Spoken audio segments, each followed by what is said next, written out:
Why did this cabbage get ravaged by cross-striped cabbage worms, while this one over here had no damage at all? Today I'm going to show you 3 examples from my garden where collards, cabbage, and cauliflower had very different outcomes, and we'll explore whether their neighbors, like flowers and herbs, may have had anything to do with it.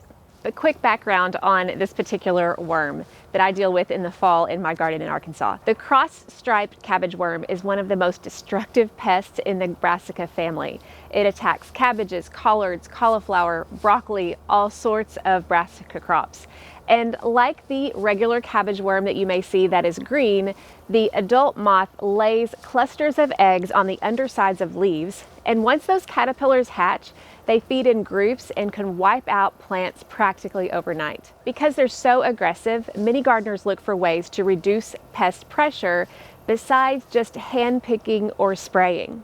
Now, in this particular bed that I just showed you, that bed had actually been covered in insect netting, which is one of my favorite ways to prevent the cabbage worm.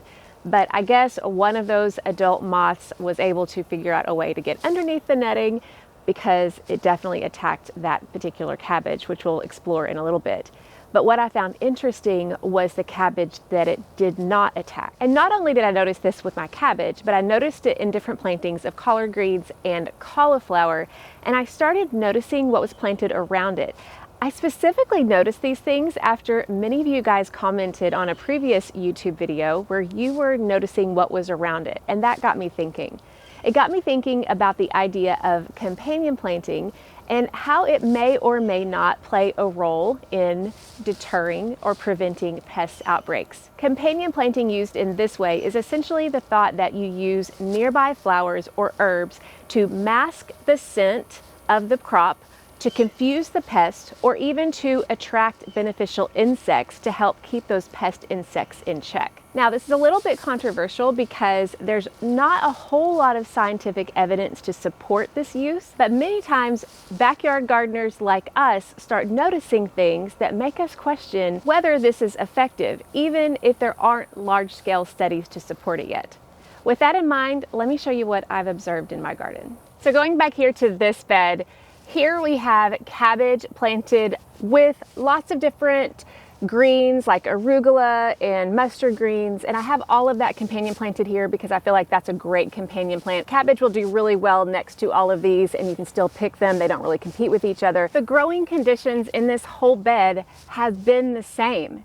Not only did they have insect netting covering the whole thing, which obviously didn't deter all of this, but they were also watered consistently by my Garden in Minutes garden grizz. And that's probably one reason why this whole bed looks amazing, because it's getting plenty of water in our typically dry fall weather. That leads me to ask the question, why was this one not attacked and this one was? I also had some white sweet alyssum that was here from the spring that came back up, and you can see it's in its full glory right now. What I found interesting was the cabbage that was planted next to this white alyssum had no damage at all, while the one over here on the opposite side of the bed just got ravaged. Now, what clued me in on this was on a previous YouTube video, a gardener commented that they noticed that when they planted white flowers around certain crops, especially brassica crops, they found that they didn't see as much damage from the cabbage worms.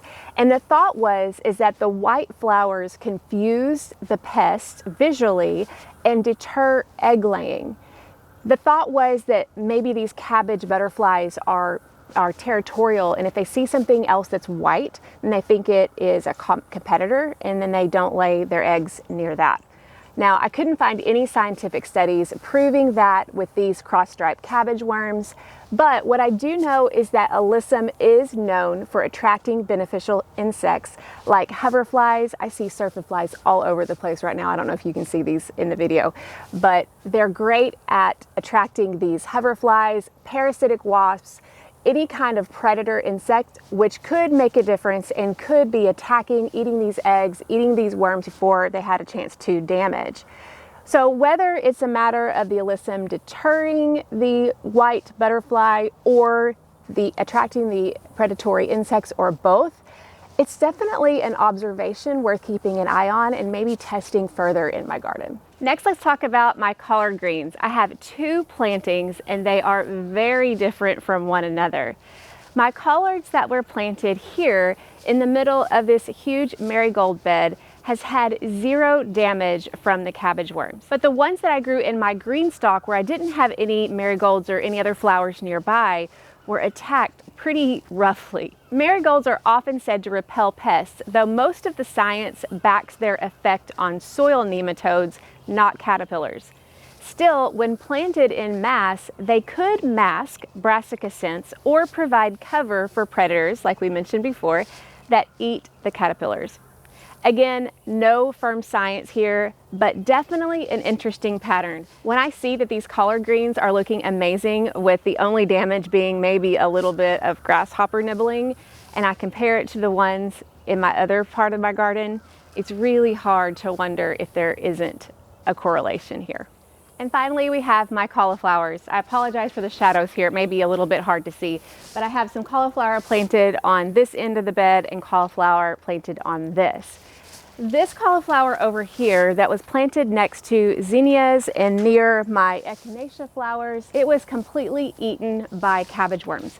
But this one over here that was planted right next to this flowering basil wasn't even touched by the cabbage worm. Now I did find some harlequin beetles on here, which those can be very bad as well, but I picked those off as much as I can.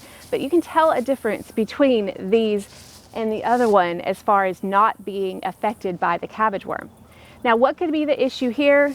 Basil does give off a strong aromatic scent, and some research suggests that aromatic herbs can mask or confuse pest insects.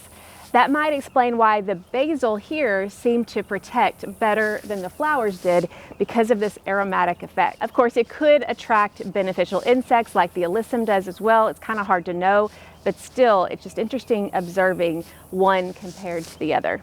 So what do we make of this? Alyssum, marigolds, and basil may play a role in reducing cabbage worm damage, whether by attracting beneficial insects, masking smells, or confusing pests. But there isn't solid scientific proof that these plants consistently prevent damage. It might come down to gardening conditions, plant density, luck, or some factor we don't even know about. That's why I treat companion planting as an experiment, something to try and observe in my own garden, not as a guaranteed fix. I'll keep testing these combinations and sharing what I find. In the meantime, I would love to hear from you. Have you noticed less pest damage when certain flowers or herbs are nearby? Comment below and let me know. I would love to test it out in my garden. And if you want more practical garden tips and looks at these experiments, don't forget to subscribe so you don't miss the next video.